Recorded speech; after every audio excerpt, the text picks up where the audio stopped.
दोस्तों, किसी भी देश की सेना उस देश की सुरक्षा के लिए महत्वपूर्ण मानी जाती है। यानी कोई भी देश अपनी ताकत के हिसाब से ही दुनिया में अलग अलग रुतबा हासिल करता है और इसके लिए सभी देश अपने देश के जवानों को एक आम आदमी से फौलाद बनाने के लिए कड़ी से कड़ी ट्रेनिंग देते हैं। इनको मुश्किल से मुश्किल हालात से लड़ने की ट्रेनिंग दी जाती है।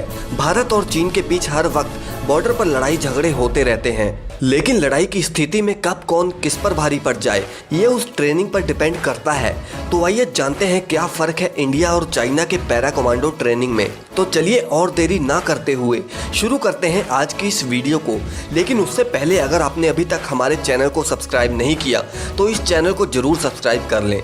दोस्तों, सबसे पहले हम बात करते हैं चाइना की और डालते हैं एक नज़र पीएलए के स्पेशल फोर्सेस की ट्रेनिंग पर। Number 1, physical training. दोस्तों, चाइना के सभी कमांडोज किसी न किसी मार्शल आर्ट के एक्सपर्ट होते हैं। ये एक जरिया होता है शरीर को सर से पांव तक मजबूत बनाने का। पीएलए अपने जवानों को सर से पत्थर तक टकरा जाने की भी ट्रेनिंग देती है। इनके जिस्म को इतना मजबूत बनाया जाता है कि ये लकड़ी के मोटे मोटे गुद्दों को भी आसानी से तोड़ देते हैं। इस ट्रेनिंग में कई बार सैनिक सर पर भी घायल हो जाते हैं, लेकिन फिर भी वो हार नहीं मानते और फौलाद बनने की अपनी इस कड़ी परीक्षा में डटे रहते हैं। Number 2, insertion training. दोस्तों, पीएलए अपने जवानों को कुछ ऐसे ट्रेन करती है कि वो अपने दुश्मन के इलाके में किसी भी रास्ते से घुस पाए, फिर चाहे वो रास्ता समुद्र से हो, हवा से हो या फिर जमीन से। इन जवानों की पानी की ट्रेनिंग में शामिल होती है 10 किलोमीटर लंबी स्विम। इन्हें छोटे छोटे आइलैंड्स पर रहने की सर्वाइवल ट्रेनिंग दी जाती है। साथ ही इन्हें पहाड़ों पर, पानी में या फिर जंगल में पैराशूट से कैसे उतरना है और आगे कैसे बढ़ना है इसकी भी ट्रेनिंग दी जाती है। Number 3, passing the parcel. दोस्तों, आप ये सोच रहे होंगे कि पासिंग द पार्सल तो एक बच्चों का गेम होता है और इसमें खतरनाक क्या है। अगर आपको नहीं पता तो मैं आपको बता दूं कि चाइना के सैनिकों को असल में ये गेम जिंदा ग्रेनेड से खेलना पड़ता है। ये ग्रेनेड एक दूसरे को तब तक पास करते हैं जब तक ये जहां से वापस शुरू नहीं हुआ था वहां तक वापस नहीं आ जाता, और ये खेल तब तक चलता है जब तक आखिरी सैनिक उसे फटने से पहले जमीन पर दबा न दे। दोस्तों, जब ट्रेनिंग में ही ये सैनिक मौत का खेल खेलते हैं तो फिर इसका नतीजा ये आता है कि वो असल में भी बिल्कुल नहीं घबराते। Number 4, mountain training. दोस्तों, हिमालय की पहाड़ियां भारत और चीन को 2 हिस्सों में बांटती हैं और ऐसे में दोनों ही फोर्सेस के लिए ये जरूरी है कि वो अपने सैनिकों को हाई एल्टीट्यूड के लिए तैयार करें। चाइना अपने कई सैनिकों को समुद्री तल से 12,000 से 18,000 की ऊंचाई पर ट्रेन करता है। इतनी ऊंचाई पर ये जवान हैवी मशीनों के इस्तेमाल के लिए उनकी रेंज और ट्रांसपोर्ट के अलावा बैटल रेस्क्यू और फर्स्ट एड ट्रेनिंग भी करते हैं। Number 5, survival training. दोस्तों, जंगलों पहाड़ों में इन सैनिकों को सर्वाइवल ट्रेनिंग भी दी जाती है, जिसमें इन्हें ये बताया जाता है कि शिकार कैसे करना है, पानी को कैसे साफ करते हैं, आग कैसे जलाते हैं और नेचुरल शेल्टर कैसे बनाते हैं। इसके अलावा ये कमांडोस एडवांस कंप्यूटर्स और फॉरेन लैंग्वेजेस में भी काफ़ी ट्रेंड होते हैं और यही कारण है दोस्तों कि पीएलए की स्पेशल ऑपरेशंस कमांडोस दुनिया भर के सबसे खतरनाक कमांडोस में से एक हैं।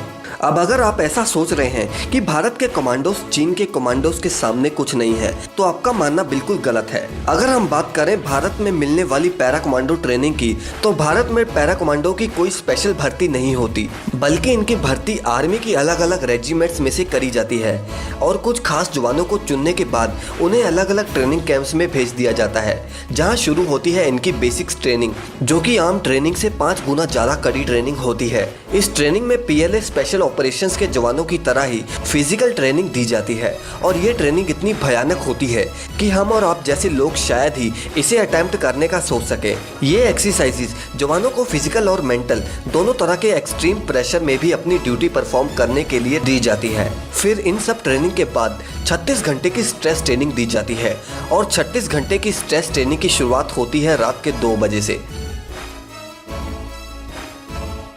जब जवान करीब 4 डिग्री टेम्परेचर की कड़कती ठंड में सो रहे होते हैं तभी इन जवानों को बम के धमाके और गोलियों की आवाज़ से इन्हें कच्ची नींद से जगाया जाता है। हड़बड़ाहट में उठे सैनिकों को फौरन लाइन में लगाने का आदेश दिया जाता है। पिछले एक हफ्ते से उन्हें हर रात 1 या 2 घंटे की नींद ही दिलाई जाती है। ये पैरा कमांडो के बेहद मुश्किल 36 घंटे की स्ट्रेस ट्रेनिंग की शुरुआत है। दिमाग और शरीर से थककर चूर हो चुके इन सैनिकों को एक बार फिर से रूटीन एक्सरसाइज कराई जाती है और ये सिलसिला तब तक चलता है जब तक इनमें से कुछ सैनिक हार नहीं मान लेते और इसके बाद इन ट्रूपर्स पर 30 किलो का वजन लाद दिया जाता है और उन्हें 2 घंटे में 10 किलोमीटर लंबी खड़ी पहाड़ियों पर चढ़ना होता है। और दोस्तों, एक खास बात, इन सैनिकों में एक सादी वर्दी में एक सैनिक और होता है जो कि इन्हें वापस रेजिमेंट में लौट जाने के लिए उकसाता रहता है। इसके बाद उन्हें अपने दोस्त को कंधे पर बिठाकर चलना होता है।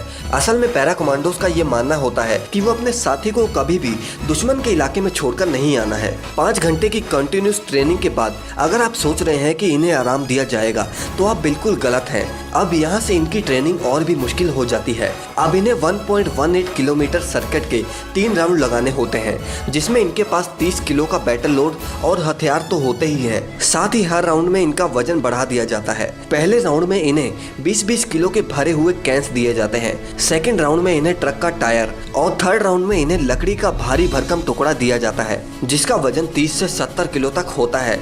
हर राउंड को कंप्लीट करने के लिए इनके पास सिर्फ 1 घंटे का टाइम होता है और ये सब कंटिन्यूस ट्रेनिंग वो पिछले 9 घंटों से लगातार कर रहे होते हैं। कमांडोज बिना खाए पिए लगातार ट्रेनिंग कर रहे होते हैं जिसकी वजह से इन कमांडोज की सारी ताकत निचुड़ चुकी होती है।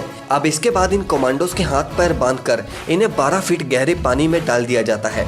पानी में इनके साथ एक और कमांडो होता है जो इन्हें सिर्फ जिंदा रहने लायक ही ऑक्सीजन लेने देता है। इस ट्रेनिंग का मकसद होता है जवान के दिल से डर को पूरी तरह निकालना। अब तक 36 घंटों में से सिर्फ 14 घंटे ही पार हुए होते हैं। इसके बाद इन्हें एक खास तरह का लिक्विड दिया जाता है जो कि देखने में तो ऐसा लगता है कि जैसे किसी ने इन्हें गटर का पानी दे दिया हो। असल में ये एक जूस होता है जिसमें डिहाइड्रेटेड सोल्यूशन मिला होता है और ट्रेनिंग में इस लिक्विड को गंदा पानी ही बताया जाता है। इस तरह इनकी फिजिकल ट्रेनिंग तो किसी तरह कंप्लीट हो जाती है। फिर बात आती है इनकी मेंटल ट्रेनिंग की जिसमें इन पर बहुत दबाव डाला जाता है।